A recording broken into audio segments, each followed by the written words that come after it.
All right, here with Kevin Lerena, the IBO Cruiserweight Champion of the World.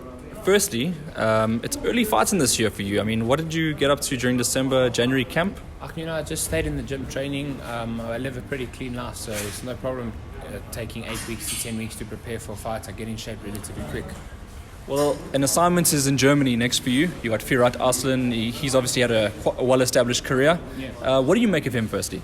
He's an older fighter. It's somebody who cannot be overlooked. He needs to be respected. Everybody who steps through those ropes needs to be respected. He's been the WBA world champion. He upset the party against Gregory Drotz. He's fought the biggest names. Somebody needs to be respected. However, inside the ring, there's no respect. We've been friends since 2015, but the friendship's been put on hold. I've got business to take care of, and I'll take care of him on the 8th of February.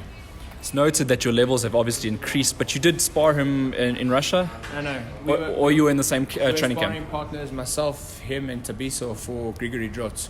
Oh, okay. So we watched each other a lot. Yeah. What did you make of him back then? Do you think he's improved?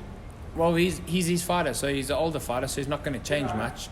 I believe his style is his style. He's a come-forward pressure fighter, but that's going to play into my hands. He can come forward as much as he wants. It suits me better because he's going to make mistakes.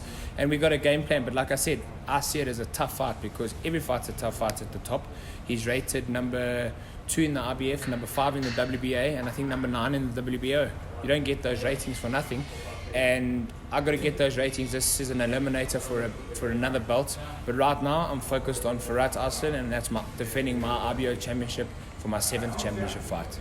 Your promoter sent you twice before overseas, maybe to get that experience. Do you think that will help you going into this one? Most definitely. It's my 3rd fight overseas, a 2nd world title fight overseas. Listen, it's always a different element not fighting at home, but it brings a lot of character, and it teaches you a hell of a lot because you build character when you're away from home. When things aren't going your way, that's what defines a true man, is what you can do in adversity. And this is just another step in the right direction for me to unify the division. Do you think you're going to feel the intensity of the German crowd maybe are going to be fully on Arslan's side? Do you think you have any support that side potentially? I doubt it. I truly doubt it. Besides my 10 or 12 people who are there for me, doesn't matter. The crowd can jeer. When the bell goes, they can't fight for him. So it will set a great atmosphere because regardless of the jeering or whatever they do, let's say they don't jeer, let's say they do, I'll look at Peter like I always do. I say, it's fucking showtime. It's not my first rodeo, let's go. I say that to him every time when I walk to the ring. It's not my first rodeo, let's go. I'm just so comfortable in what I do and what he teaches me that they can jeer, they can boo, they can't fight for him. The reason I also say that is South Africans have been really unsuccessful in Germany, let's put it that way. It's up to you to sort of change things around, but I know personally it's more about your own career. That tide needs to change, right?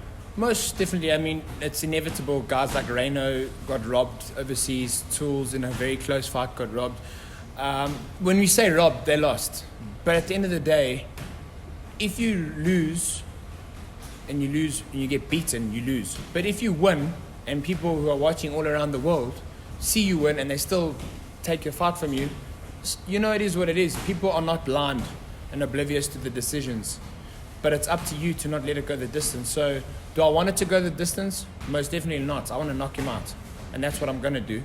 But if it does go the distance, I know that I'll put everything into the fight to say that I can raise my hand in victory. Whether they give it to me or not, they've got to deal with that, and the boxing world will be heard. So I don't really focus on, it's rough. A lot of people say, you're mad, you're going to Germany, they rob you there.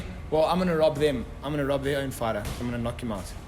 There's another thing on the line, as you said, there's an eliminator coming up, and then you pretend not to overlook, you said you've won for one at a time, but you know, when it comes to careers, you look at the bigger picture, where you want to finish one day. 7th defense of your IBO title, eliminator for WBA. When you look at that situation, how are you taking it? Most definitely. I think if you don't look at the future, like when you start boxing, you turn pro. If you don't have the desire to be a world champion, you're in the wrong sport.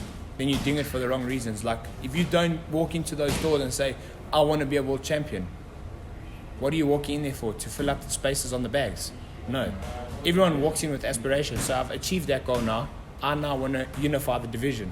I want to add another belt to my collection. So most definitely it's a goal that's in my sight. But I don't take anything away for the objective on my hands right now, and that's to beat Firat, because if I fall short against Firat and I don't do a proper job on him, There's no other belts. It's a whole building phase again, and I don't want to go there. So right now, I just want to take care of him. But most definitely, the future is about winning the WBA, the WBC, and whatever other belts are there. I mean, myself, my teammate Tabiso, we're both in the top 5 in the world. Like, we thrive off each other. Like, it's a powerhouse team. Like, I don't think people realize how blessed we are to be in the position we are. You know, working together from the age of 18, learning from Tabiso, and now we're both in the top 5 in the world. It's pretty cool. Like, and the more I think about it, the more I realize like how special South African fighters are, and we don't get the credit we deserve. No, I'm not talking about myself. I'm talking about in general, like across the board. South African fighters don't get the credit they deserve overseas, but soon that will change once we start spicing boxing up properly. Talking about spicing up boxing properly, you mentioned the WBC title. Very likely that Junior Makabu will be capturing that. I mean, this could be a fight in the future. We're playing fantasy boxing right now. Fight against him in the future, maybe unifying the division, boxing in Africa? Most definitely. I think right now I've been thrown out the WBC ratings because I've taken the WBA route, so they immediately take you out the ratings. I was rated 2. And in the minute they heard that I was going for the WBA, they removed me out the ratings. But that's just the way it is. I wish Junior all the best. You know, he's coming up against, I think, a Polish guy. He's an African guy, he's an African fighter, and I hope he wins. It's also great for Tabiso because Tabiso holds the WBC silver, and I think that puts him like in line for the WBC world title. So whether he gets it first or I get it first, it's great. You know, Tabiso, I wish him well, and I hope he can beat Junior and become a WBC world champion. There's a WBA belt for me, there's an RBF belt for me, there's the WBO belt for me. You know, we're not short of belts. Like I said, if we can bring all the belts back to Smith's gym, that would be pretty cool.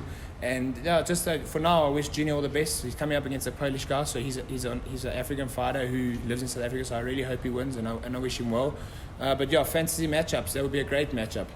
Lerena versus Makabu, and there's a lot of great matchups that can happen. But right now, I just want to focus on each hurdle as it comes along. So by the end of 2020, what's your vision? By the end of 2020, to remain undefeated, as I said at the start of 2019. So it's to remain undefeated this year. As a champion, undefeated as a champion, have 3 or 4 fights this year, win the WBA world title, and set up my 2021 to become a megastar. But right now, it's just stay winning, because as long as you're winning, they can never take that away from you. One loss will set you way back, and every win will set you an inch in the right direction. So just winning for me, like I don't care how I do it, just winning. Winning is more important. There's no other column other than the win column, and that's what I say to myself all the time. So that's your prediction for the fight as well, is a win? No. Oh, no, I'm going to do a job on Farhat. Like I said, no disrespect to him. He's a friend of mine. He has not wished me well after every single one of my fights since we met in 2015. Myself and Peter, well done, brother, well done. He watches. So big respect to him and his family. He's a great guy. But I have to beat him on the 8th of February because it's me or him. Mano a mano, and I got to win. So I want to do a proper job on him, but no disrespect intended. This is just boxing, and afterwards we can give each other a hug, but I'm going for the stoppage. And then just lastly, do you have a shout out for anyone? Yeah, just a big special thanks to the people who get behind me: Under Armour, RDG, Superbets, and LFP. You know, great big corporate companies, clothing brands, big powerhouse brands, and I'm just grateful to have sponsors. They're hard to come by, so we've got to be grateful for them, and thank you for standing by me. A lot of them since 2013 and some since 2018. My family gets behind me. I do this for my children because my children are my biggest inspiration. My trainer Peter has done a phenomenal job with me. I don't need to say anything. The record speaks for itself. And I'm just blessed to be in the position I'm in. My promoter Rodney Berman is doing good work with me, and we're just very grateful, and we just got to keep winning. And I'm just grateful to everybody who supports me, to the people who cheer me. I'm grateful for them too now. I've had my rants, but I've realized like there's no point in losing sleep over sheep, you know. So I just I'm there to just have a good time. Boxing short-lived, and like I'm living my dream. People can say what they want. Every fighter who walks through that door gets to fight on television. That's the essence. That's like the pinnacle. I'm truly living my dream, and when it's all said and done, I've lived boxing, man. Regardless of what happens, or if I become a unified champion, or if I become a mega star, I've lived and I've enjoyed my moments in the sport. And yeah, it's going to be a great long road with Peter, but like I said, who knows where it goes. We're just enjoying the ride.